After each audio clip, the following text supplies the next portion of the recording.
अपने बीच भारतीय जनता पार्टी के माननीय राष्ट्रीय प्रवक्ता प्रखर वक्ता डॉक्टर सुधांशु त्रिवेदी जी आपको संबोधित करेंगे। मेरा विनम्र निवेदन है माननीय सुधांशु जी से कि आपको संबोधित करें।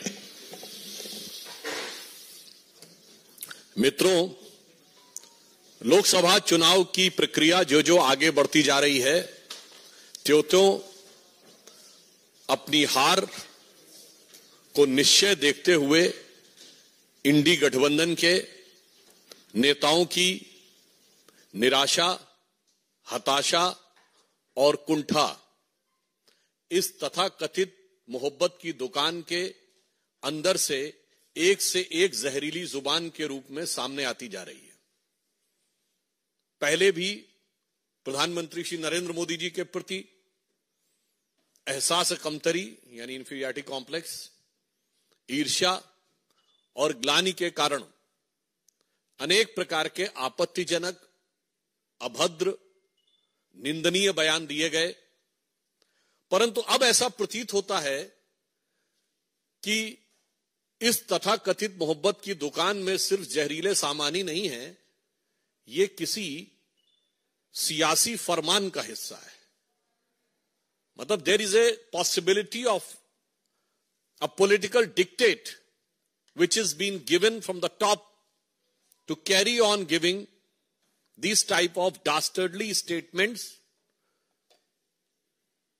not only against Prime Minister Shri Narendra Modi ji but going to the extent of creating a divisive mindset among the people of the country। यानी अब सिर्फ प्रधानमंत्री श्री नरेंद्र मोदी जी के प्रति अवमानना और इसके बयान से आगे बढ़कर भारत के अंदर विभेदकारी, विभाजनकारी और राष्ट्र के विरोध तक जाने वाले, राष्ट्र की एकता पर आघात करने वाले बयानों तक आ गए।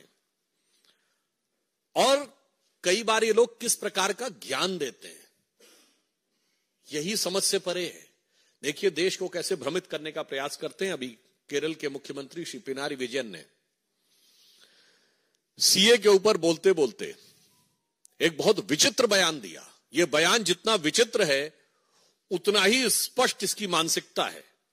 उन्होंने कहा कि भारत माता की जय और जय हिंद के नारे पहले 2 मुसलमानों ने लगाए थे, इसलिए क्या इस नारे को त्याग देंगे? पहली विभाजनकारी मानसिकता यही है कि ये भारत माता की जय और जय हिंद के नारे एक भारतीय ने लगाए, ये नहीं दिखाई पड़ता है, उसमें हिंदू और मुसलमान दिखाई पड़ता है। दूसरी बात, उन्हें यह भी नहीं पता है कि जिसका उल्लेख वो कर रहे थे वो दीवान अजीमुल्ला खां, नाना साहब पेशवा बाजीराव द्वितीय के दीवान थे, उस पेशवाई साम्राज्य के जिसे भारत के इतिहास में हिंदू पद पातशाही कहा जाता है। तो देखिए आधा अधूरा ज्ञान, टकराव करने के लिए सब कुछ। तो मैं इंडी गठबंधन और कम्युनिस्ट पार्टी और श्री पिनारी विजयन के ज्ञान में और अभिवृद्धि करते हुए बता देना चाहता हूं कि वंदे मातरम जो आनंद मठ में लिखा गया, उसका सबसे पहले राजनीतिक मंच के ऊपर जो गायन हुआ वो 1895 में कांग्रेस के कलकत्ता सेशन में हुआ और जिसकी अध्यक्षता रहमतुल्लाह अहमद सयानी ने की थी।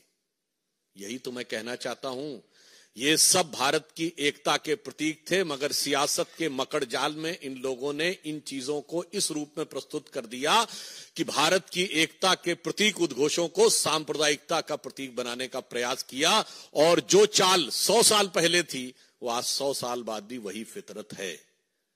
कृपया भारत की एकता और भारत के गौरव के उद्घोषों के ऊपर विभाजनकारी राजनीति से परहेज करना चाहिए। और पुनः मैं कह रहा हूं, इंडी गठबंधन इस बात का जवाब दे पूरी बात की आई कहां से।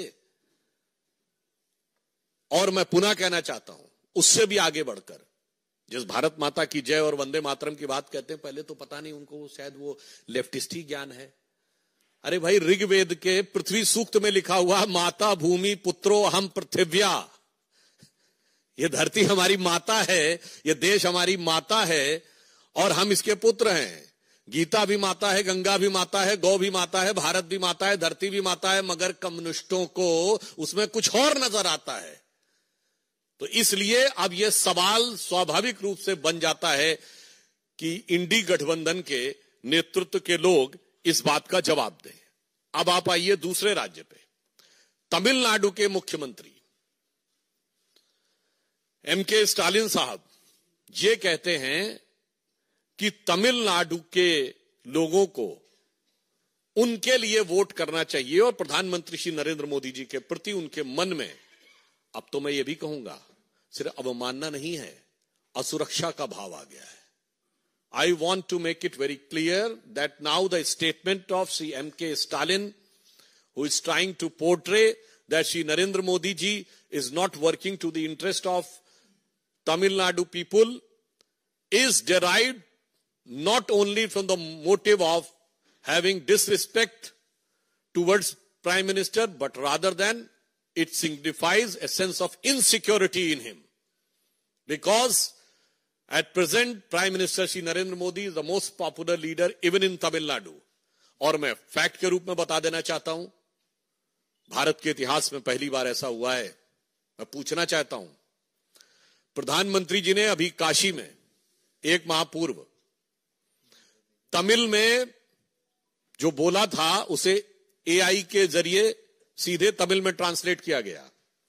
मैं विनम्रता और चुनौती से डीएमके से पूछना चाहता हूं कि आज तक कभी किसी भारत के प्रधानमंत्री की स्पीच रियल टाइम में जो हिंदी भाषी क्षेत्र में दी गई हो, तमिलनाडु में नहीं, हिंदी भाषी क्षेत्र में दी गई स्पीच तमिल में ट्रांसलेट की गई है? अगर की गई हो तो बता दें। यह प्रधानमंत्री जी की राष्ट्रीय एकात्मता के प्रति भाव का प्रतीक है। क्या काशी तमिल संगम और सौराष्ट्र तमिल संगम कभी हुआ? आज भारत की राजधानी दिल्ली में गौरव का प्रतीक जिसमें G20 हुआ, उस भारत मंडपम के बाहर नटराज की जो मूर्ति लगी है, यह तो तंजावुर की से निकली हुई नटराज की वह मूर्ति है जिसे तमिल संस्कृति में सबसे गौरव का प्रतीक माना जाता है। इसलिए मैं कहना चाह रहा हूं कि आज आप भी चाहें तो नमो ऐप पे जाके चेक भी कर सकते हैं, सभी भारतीय भाषाओं में रियल टाइम ट्रांसलेशन उनकी स्पीच का अवेलेबल है। भारतीय भाषाओं के प्रति जो सम्मान और उनके विकास के लिए जो कार्य प्रधानमंत्री मोदी जी ने किया है, शायद ये इन नेताओं के मन में असुरक्षा का भाव उत्पन्न करता जा रहा है। और हम ये भी पूछना चाहते हैं, आज तो आप उस कांग्रेस के साथ हैं जिसने एक नहीं अनेक बार तमिलनाडु में सरकार बर्खास्त की। श्री एम.के. स्टालिन कृपया बताएं कि 1998 में अटल जी की सरकार आने से पहले डीएमके की कौन सी सरकार अपना कार्यकाल पूरा कर पाई थी? कांग्रेस ने तमिलनाडु में कभी विपक्ष की सरकारों को कार्यकाल नहीं पूरा करने दिया। और श्री पिनारी विजयन बताएं कि भारत के इतिहास की पहली गैर कांग्रेसी सरकार 1957 में केरल में कम्युनिस्ट पार्टी की ईएमएस नंबूदरीपाद जी के नेतृत्व में हुई, क्या कार्यकाल पूरा कर पाई थी? इसलिए जिनका अतीत इतना खतरनाक है वो आज के यथार्थ से डर रहे हैं। Those who are having this type of dark past, now they are fearful of the present day ground realities, which is having a very huge support from the grassroots level in favor of Shri Narendra Modi. तीसरा, कर्नाटक से। अब बताइए, कर्नाटक के कांग्रेस सरकार के संस्कृति मंत्री श्री शिवराज तंगडाडी ने बयान दिया है कि जो छात्र मोदी मोदी के नारे लगाएं उनके ऊपर थप्पड़ मारने चाहिए। मैं पूरे देश के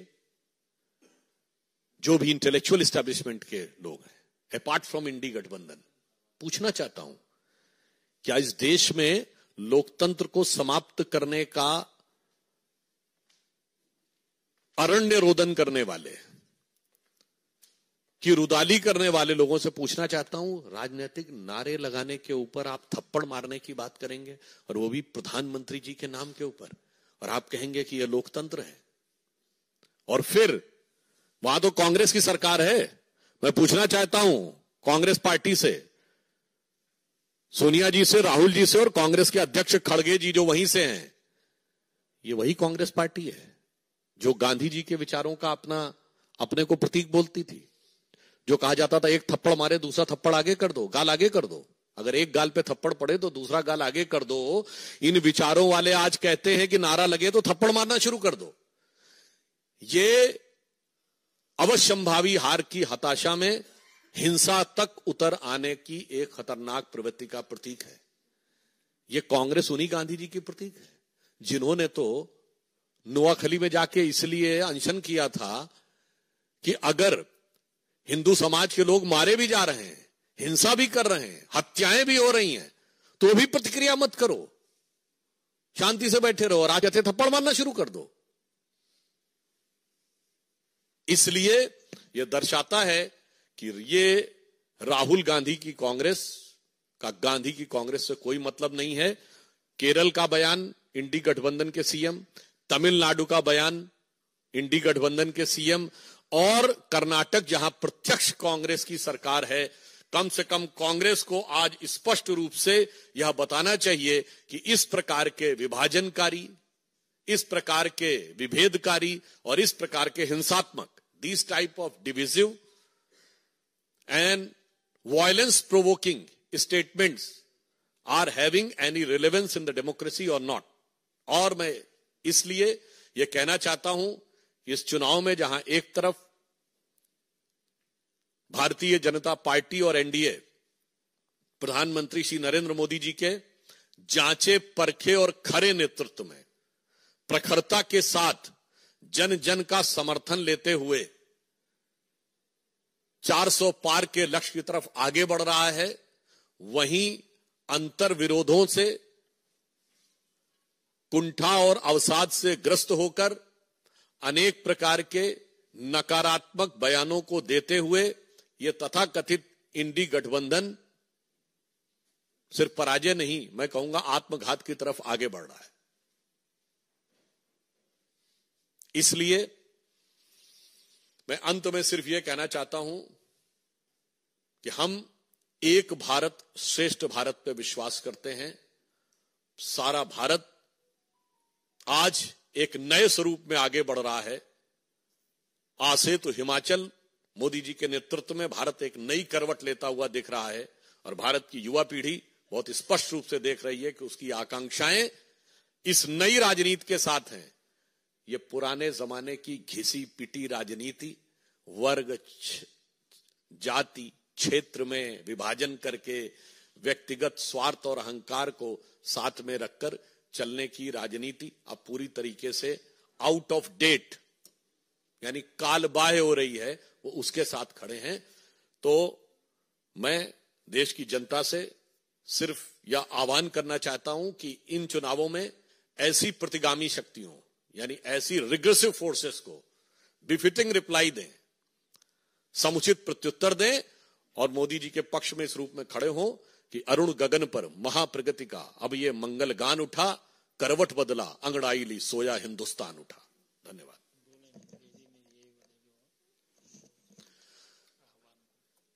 Lastly, I would like to urge and request to youth of this country that the time has come to come along with Prime Minister Shri Narendra Modi ji for ushering India into a new era which will make it economic superpower, the most prominent country in the world, which is its legitimate and designated place since most of the time in the history. The time has come.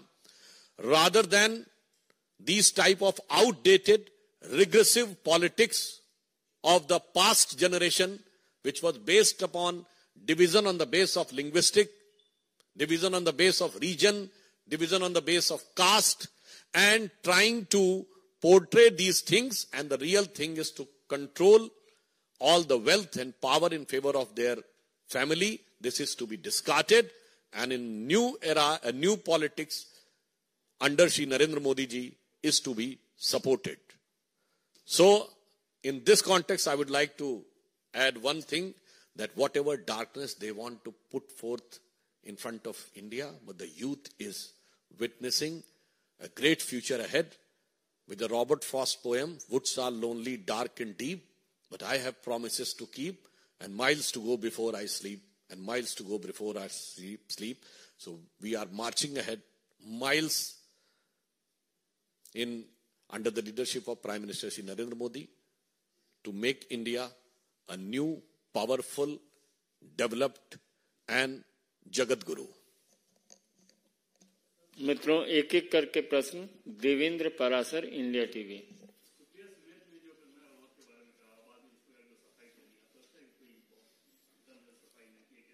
एक बात में तो बहुत दम है। उन्होंने कहा कि हमारे अकाउंट जो थे वो दूसरे कई लोग डील कर रहे थे। पहले उनकी गठबंधन की एक नेता है जिनके प्रश्न वाले अकाउंट विदेश से डील हो रहे थे। अब कांग्रेस की, आप ये समझिए, जो सोशल मीडिया की चेयरपर्सन है वो कह रही है उनके अकाउंट कई लोग डील करते हैं। बहुत साफ है कि कांग्रेस की जो बातें हैं, इनके अकाउंट्स कहां से डील होते हैं, ये देश को समझना चाहिए। कौन कौन सी शक्तियां डिजिग्नेटेड डिजाइन मैसेजेस भेज देती हैं जो सीधे एज इट इज कर दिए जाते हैं, ये अपने आप में इस बात को प्रमाणित करता है कि कांग्रेस और इंडी गठबंधन किसी अज्ञात शक्तियों के हाथ में खेल रहा है। एक मिनट सर। हिमांशु, आज तक। सर, आपकी पार्टी के एमपी हैं दिलीप घोष, उन्होंने आज एक बयान दिया है। बंगाल की मुख्यमंत्री गोवा में जाकर कहती है मैं गोवा की बेटी हूँ, त्रिपुरा में कहती है मैं त्रिपुरा की बेटी हूँ, और ये बताएं कि वो उनके पिता कौन है, ऐसे किसी की बेटी ना बन जाए। देखिए, इस बयान के संदर्भ में मुझे जानकारी नहीं है, मगर मैं इतना जरूर कहना चाहता हूं कि हम सब भारतीय जनता पार्टी के कार्यकर्ता और यह मानते हैं कि हर भारतवासी भारत मां का ही बेटा और बेटी है, और हम सब उस भाव में विश्वास रखते हैं, तेरा वैभव अमर रहे मां, हम दिन चार रहे न रहे। आनंद पांडे, टीवी 9।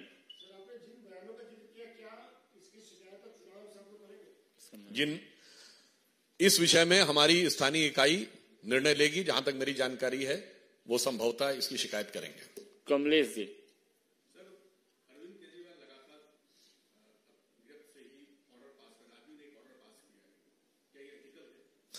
देखिए, ये नई राजनीति का नया किरदार है कि कट्टर ईमानदार कारागार से आदेश पारित कर रहे हैं।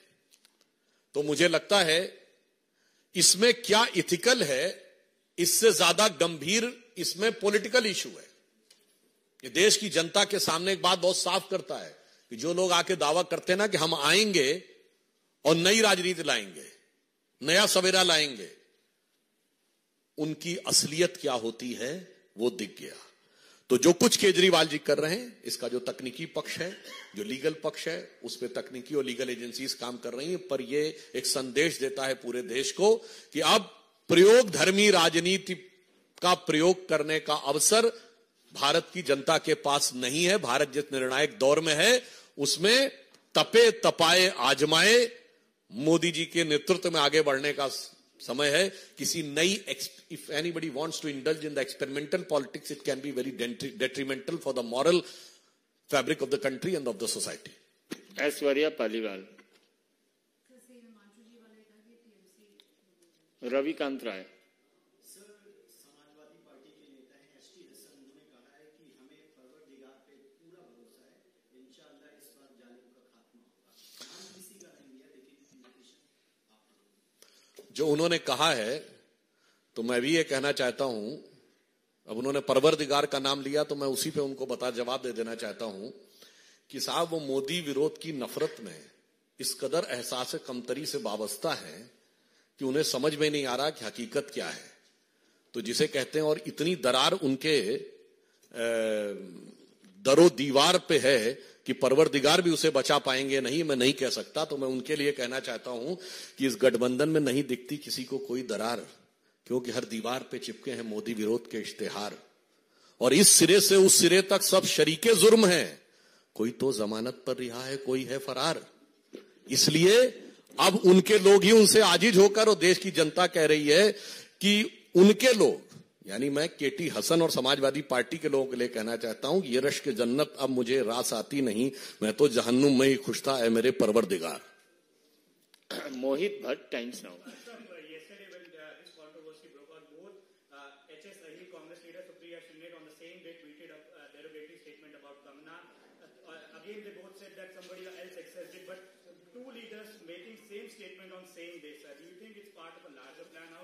That's why I have used the word that consistently these type of negative, dastardly statements are coming not by just by default, it is coming by design. इसीलिए मैंने कहा कि नफरत की दुकान के ये जहरीले सामान किसी सियासी फरमान के आधार पर आ रहे हैं. There is a political dictate which has been designed to create a negative atmosphere because उनको पता है कि पॉजिटिव पर तो वो कोई बात करने की स्थिति में नहीं. प्रज्ञा साक्षी।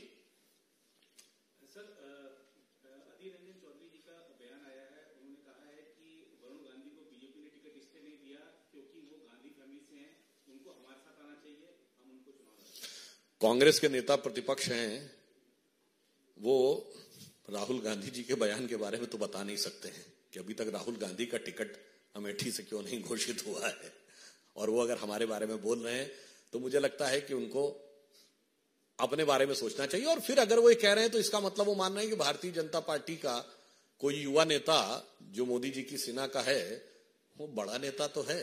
मतलब अब उनके बड़े नेता कितने बड़े हैं और कितने छोटे हैं उनके बयान से साबित हो जाता है. बहुत बहुत धन्यवाद.